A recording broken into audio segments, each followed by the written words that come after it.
si Senator Bato de la Rosa ay pumalag na dito kay Akop. At itong si Bongbong Marcos ngayon ay nanlumo dahil po narito ang Balitang Pinoy TV.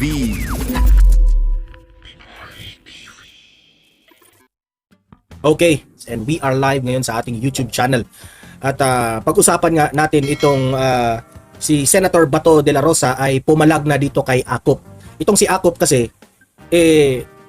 ipinalabas niya sa kanyang konklusyon sa Tuwadcom hearing na si Duterte raw, nabudol raw tayo ni Duterte sa war on drugs. Dahil si Duterte raw ang mga dahilan dito, no? At hindi siya naniniwala sa mga sinasabi po ni former President Duterte. Nabudol raw tayo. Ibig sabihin, ginawa raw yon ni former President Duterte kasi po kakompetensya raw ni Duterte yung mga tinutugis ni former President Duterte. Nakakatawa nga Nakakatawa ito kasi alam natin, kilala natin si former President Duterte na mainit dito sa war on drugs, pero si Duterte pa yung pinagbibintangan. Okay? So yun po ang pag-uusapan natin kasi hindi po matanggap ni Senator Bato de la Rosa, no? Hindi po niya matanggap na ganyan na lang ang sasabihin ni Akop. Okay? At yan po ay babasahin natin, ipapakita natin yung sinabi mismo ni Senator Bato de la Rosa. Okay? At itong pangalawang pag-usapan natin, grabe, si Vice President Inday Sara Duterte pa rin ang nangunguna sa survey. At itong si Bongbong Marcos ngayon ay nanlumo. Dahil po, alam naman natin, itong mga surveys na ito, nakapagtataka kasi sometimes, sabi nga ng iba, binabayaran itong mga survey na ito. Kahit alam ng taong bayan na sobrang palpak na yung mga ginagawa ng administrasyon na ito. Di ba? Pero still, magtataka ka, bakit mataas pa rin ang rating ni Bongbong Marcos? Pero if you will try to ask mga taong bayan on the ground, sasabihin nila na wala na talaga si Marcos. I-try nyo. Kayong mga audience ko dito, i-try nyo sa inyong mga kapitbahay ninyo o sa inyong mga kakilala dyan, sa inyong lugar, i-ask ninyo kung anong masasabi nyo kay Bongbong Marcos. Anong masasabi nila? Sasabihin talaga nila, mas maganda pa yung administrasyon ni Duterte. Okay? At nakakahiya dahil itong si Martin Romualdez, bagsak pa rin ang kanyang survey. So yun po ang pag-uusapan natin dahil itong si Martin Romualdez na ito, usap-usapan na itong politician na ito ay nangangarap na maging presidente ng Pilipinas. Di ba? So yun po ang ating pag-usapan dahil bagsak ang kanyang rating Siya yung pinaka-last sa rating. Okay? So bago natin ito pag-uusapan, help me po na i-like muna at i-share itong video na ito para guys kakalat ito sa taong bayan. Okay? Sabay-sabay nating i-like muna at i-share itong video natin, Facebook at YouTube. 1, 2, 3, go! Okay, like and share para maraming makalam. And also guys, paki-subscribe at paki-follow ito para lagi kayong updated sa mga balita na kagaya nito at ma-notify ang inyong mga cellphones kung meron tayong breaking news. Okay? So, kagaya nito, breaking news ito. So, sabay-sabay natin i-follow, i-subscribe, Facebook at YouTube. Ready? Follow, subscribe. 1, 2, 3, go! Ayan, thank you very much. Ang mga statement ni Bato de la Rosa. Siyempre, hindi po nagustuhan ni Bato de la Rosa because kilala po natin itong si Senator Bato de la Rosa na isa rin ito sa mga chief PNP nung panahon sa administrasyon ni Duterte. At si Senator, masakit ito sa yung napakinggan ni Bato de la Rosa kay Akop, nasasaktan po si Bato dito. Hindi po biro ang mga trinabaho ni Bato de la Rosa sa war on drugs. Hindi po biro yun. It's between life and death ang kanilang kalagayan at that time. Tapos, pagbibintangan pa sila nito ni Akop. Nakakatawa nga itong si Akop Sukang-suka na po ang taong bayan sa iyo, Akop. Hindi ko alam kung saan mo nakalap ang sarili ninyong investigasyon. Bakit si Duterte ngayon ang itinuturo nyo na bilang nabudol? Ginawa, imagine how insulting ang mga statements ninyo. Ginawa ni former President Duterte ang lahat na maging peaceful ang Pilipinas, na he is trying to save lives, these innocent people, from this addicted sa mga bawal na gamot. Tapos ganyan lang po ang sasabihin nyo. Sukang-suka na po ang taong bayan sa inyo. Duterte was very serious at that time sa kanyang programang war on drugs. Tapos ang pinapaniwalaan mo, yung mga resource person nyo na walang mga kredibilidad. Mga dating drug lords yung mga pinapaniwalaan ninyo. Di ba? Nasaan? Nasaan ang wala kayo sa hulog. Yung logic nyo niyan, pinatawag nyo si Duterte, pinatawag nyo itong mga drug lords, tapos yung drug lords yung pinapaniwalaan. Di ba? Heto, ipapakita ko sa inyo itong sinabi po ni Senator Bato de la Rosa.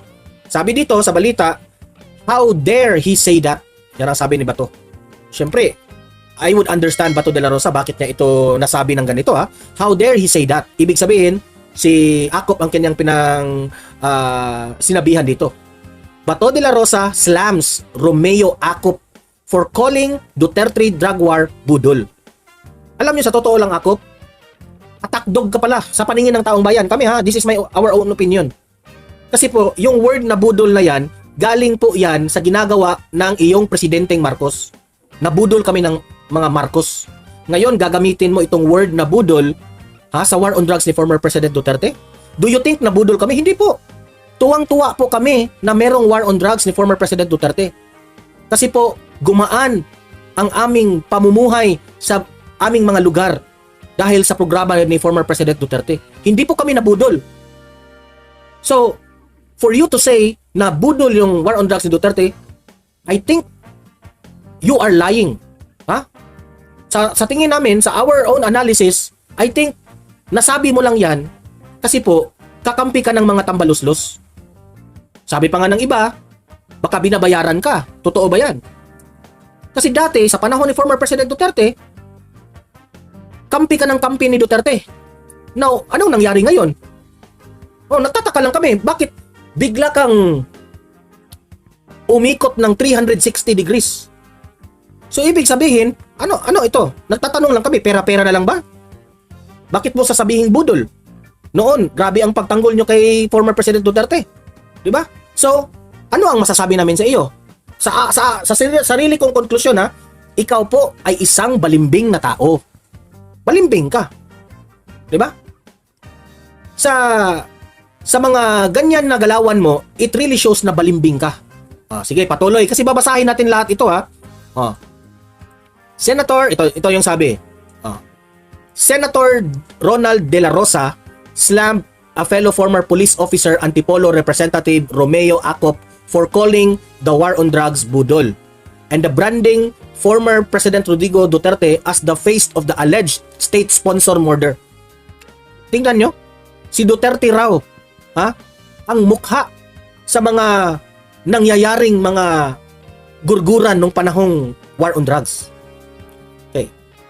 Sinabi niyang binudol namin ang taong bayan. Ito yung ito yung statement ni Senator Bato de la Rosa. Sinabi niyang binudol namin ang taong bayan. How dare he say that? Wala kaming binudol na tao. Yan ang sabi ni Senator Bato. Of course, Senator Bato, maniniwala kami sa inyo na wala kayong binudol na tao. Kasi po, sinasakripisyo nyo po ang sarili nyong buhay. Pwede kayong magurgur at that time.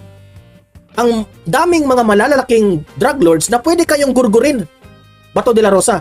Pero still, you stood up, you fight for the Filipino people. Naniniwala kami dyan, Senator Bato. Kaya naintindihan namin na ikaw po ay nagagalit dito sa akusasyon ni Acop na nabudol ang taong bayan sa war on drugs. Nakakatawa ka, Acop, no? Wala kaming binudol na tao, sabi ni Senator Bato. I swear before the graves of my policemen. Insulto ito sa mga kapwa pulis ni Senator Bato na sasabihin yung budol.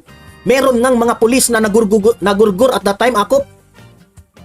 Mas kinakampihan mo itong mga drug lords na ito. Hindi ka ba naawa sa mga pulis na mga nagurgur, Acop? Di ba? Walang hiya ka talaga, Acop. Sabi pa ni Bato, ang dami kong pulis na namatay. De La Rosa said in a DWIZ interview on a Saturday, December 14. Yan. So, ako naiintindihan ko si Bato de la Rosa.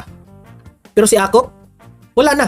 Walang kredibilidad, balimbing, sira na talaga ang utak nitong taong ito. Okay? Sira talaga. Ito pa.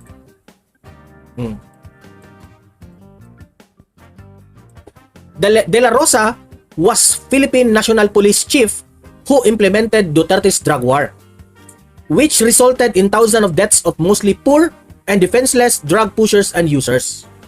Ako, at that time, nung si former President Duterte ang presidente ng Pilipinas, marami rin akong kaibigan na pulis. Marami rin akong mga pulis na tinanong at that time, no? Kasi I was also very curious. Ano ba talaga itong war on drugs ni former President Duterte? And basing on my experience sa mga tinanong ko sa mga kapulisan natin noon, sabi nila talaga, Duterte was very serious at that time. And sabi pa nga ng mga pulis, ng mga nakausap ko at that time, tuwang-tuwa sila sa ginagawa ng ating Pangulong Duterte. Oh, tuwang-tuwa sila kasi po, magaan ang kanilang operation. Hindi po sila natatakot na mag-operate o mag-buy-bust kasi alam nila na merong presidente na kakampihan sila. Whatever will happen, kakampihan sila. Okay? Yan ang sabi ng mga kapulisan dati. They were very confident dito sa laban na ito. Kasi alam nila na si Tatay Digong po, hindi po sila pababayaan. Hindi kagaya ng administrasyon na ngayon, ha? Kawawa ang mga inosenteng tao. Unti-unti na namang bumabalik. Grabe. Sinira na naman ni BBM ang ating peace and order. Ano na sana eh. Maganda na sana yung ginawa ni former President Duterte. Pero ngayon, di ba? Sige. Try nyong manood ng mga mainstream media na mga balita. Sige. I-scroll nyo yung mga balita. Halos doon, yung mga nasiraan ng utak dahil sa mga bawal na gamot na yan. Oh. Meron yung isa dyan sa Visayas, dito sa amin. I don't know kung sa Cebu yung nangyari. Ha? Ginurgor niya ang sarili niyang asawa. Dahil he was too high from this bawal na gamot. He and Duterte are, ibig sabihin si Bato de la Rosa. He and Duterte are facing a crimes against humanity investigation before the International Criminal Court. Alam naman natin na itong ICC na ito, hindi na ito pinapaniwalaan ng taong bayan. Kasi po, napupolitika na.